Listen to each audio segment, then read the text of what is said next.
The Schwarzkopf conspiracy, the terrifying history behind the Schwarzkopf logo. What if I told you that this innocent looking logo is the smoking gun in a case of a buried and forgotten history? One that at its worst involves racial cleansing, identity theft, and a mass cover up, and at its very least, cultural appropriation. So join us as we explore the Schwarzkopf conspiracy. But first, smash that like button, leave your thoughts in the comments section after the video, hype it up, share, and subscribe for more. You can also check out my Patreon, link in the description. And if you want to show this channel some love, you can always hit up the Cash App, Patreon, or send a super thanks. Now, quick disclaimer before we get into it. I know nothing about the company Schwarzkopf, nor their products. This video is not meant to be a critique of the company, nor their practices. Instead, this video is just concerned with the name, the logo, and German history. Schwarzkopf is the name of a German hair care brand that has been around for over 120 years. The hair care brand is named after Hans Schwarzkopf and his family, who founded the company back in 1898 in Germany. Logo. The Schwarzkopf logo is fairly simple. It's just a profile of a face of a man with short, fluffy, afro-like hair.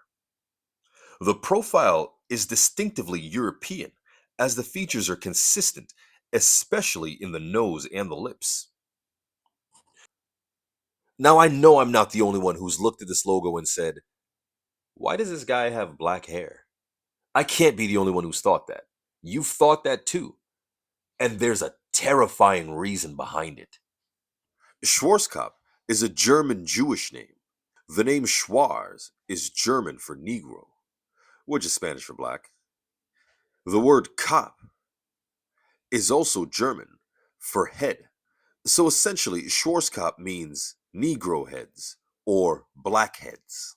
Now, I'm aware that just because something is called black or Negro doesn't mean it's referring to black people. However, I plan on shutting that goofy ass noise up right about now. Black Schwarzkopf. There actually was a black family named Schwarzkopf. And this is the logo or the coat of arms of that Schwarzkopf family. Clearly, we see a Moor's head, a black man with an afro. That is the symbol of the Schwarzkopf family. We can find pictures from the 17 and 1800s showing a black Moor head for the family crest of the Schwarzkopfs.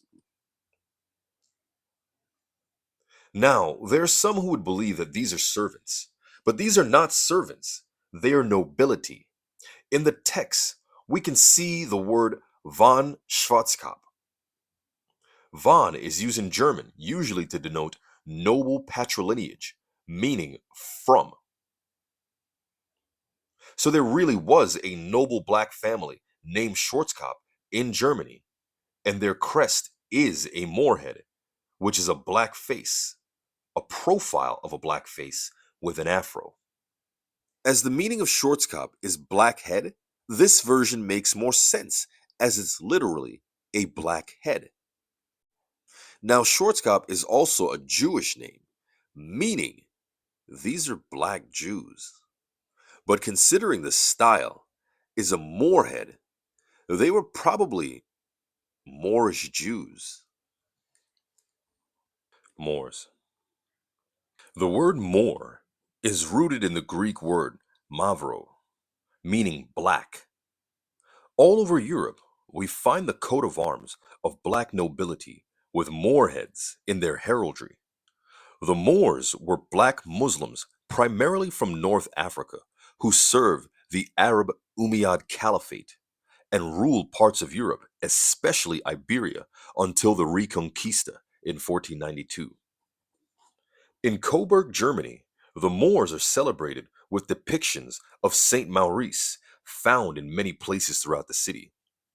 The Moors ruled parts of Germany, and this tapestry from 1440 illustrates such a time. Wildmen. This tapestry is known as the Wildmen and Moors, dated around 1440, and it can be found in the Boston Museum of Fine Art, number 54, 1431.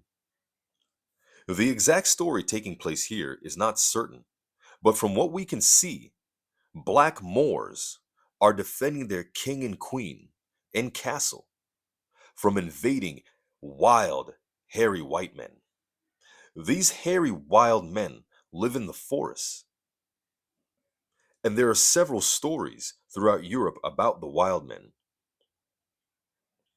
Now, the fact that we don't have any recorded history of black kings ruling Germany, and Germany is seen as a white country, this would suggest that the wild men won. Now, what do you think would happen if these wild men that live in the forests defeated the Moors inside the castle? What do you think they would do with the castle? Obviously, live in it? They would live in the castle and reign in their stead. Schwarzburg. Let's consider what we already know. Schwarzkopf was named after the blacks that live there. We don't know the name of this place in this picture, but let's call it Negro Castle. In German, that would be Schwarzburg. As I wrote the script for this, I decided to look up the Schwarzburg coat of arms. And what do you know? The wild men are on the coat of arms. The wild men rule the House of Negro Castle. I think I stumbled onto something big here. Follow me.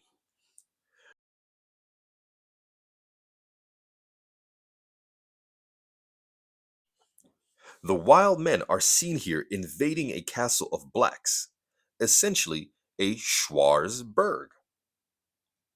Having conquered them and taken over their castle, they would be the lords of Schwarzburg. Over time, the descendants of the wild men who live in the Schwarzburg would be called by the place they're from, the Schwarzburgs. But they aren't of the blood of the actual Schwarz in the Berg. So going by this Schwarzburg coat of arms and the tapestry of the wild men and the Moors, it looks like the wild men conquered this castle, this Schwarzburg, and took it over. Because we can see in the Schwarzburg coat of arms this castle and the wild men. And we know that the wild men lived in the forest, not in castles. That's something they took. Neanderthals. According to whatever branch of science deals with this, humans belong to a family of creatures known as hominids, along with monkeys and apes, allegedly. And allegedly, we all evolved from monkeys in Africa, and then we evolved into modern day Homo sapiens. However, some of those monkeys left Africa before evolving into Homo sapiens, which are anatomically modern humans, and they settled in Europe, and they evolved into something known as Neanderthals. When humans migrated out of Africa, they say that humans began to breed with Neanderthals before the Neanderthal went extinct. So now, all modern humans, except for pure Africans, have 1 to 11% Neanderthal DNA. Homo sapien means wise man, that is defined as an anatomically modern human. Neanderthal is a German word meaning new human. Most of the fossils of Neanderthals were found in Germany, which is where we find the tapestry and many stories of the wild men, leading some to conclude that the wild man is either a Neanderthal or one of the early hybrids of humans with Neanderthals. Conspiracy. Now let's get to the full conspiracy. This is what is going on here with the Schwarzkopfs. The original black Schwarzkopfs were probably conquered along with the other Moorish families. Then the WILDMEN took over their castles on the bluffs and their name. The modern white Schwarzkopfs know full well of this history because they took the family crest of the black Schwarzkopfs and changed the facial features, the nose and the lips, from black to white. But they kept the hair, almost mockingly, because none of the European Schwarzkopfs have hair like that. But they left that there mockingly as a reminder of their true heritage. This is pretty much colonialism, taking the cultural commodity, changing the face to a European face. So the conspiracy is that they descend from the hairy wild beasts known as the WILDMEN, and they conquered and took over the Black Castle, their name, and their logo, and became more human by mixing with Homo sapien. And those sons of monkeys went on to start a hair empire. Conclusion. The Schwarzkopf logo is both an acknowledgement of the original black Schwarzkopf, but at the same time, a whitewashing and denial of black history and appropriation and appropriating it for their use. But the giveaway that this is a deliberate attempt to steal and mock in your face is that they kept the hair. So yeah, in honor of the black Schwarzkopf who had their castle logo and name taken by a bunch of monkeys, this video is for you. And may the truth come out. Make sure y'all like, comment, subscribe, and share the video. For more, if you want to support content like this, hit me up in the Cash App, Patreon, or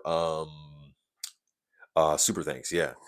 But yeah, like, comment, subscribe, share, all that good stuff. Till next time.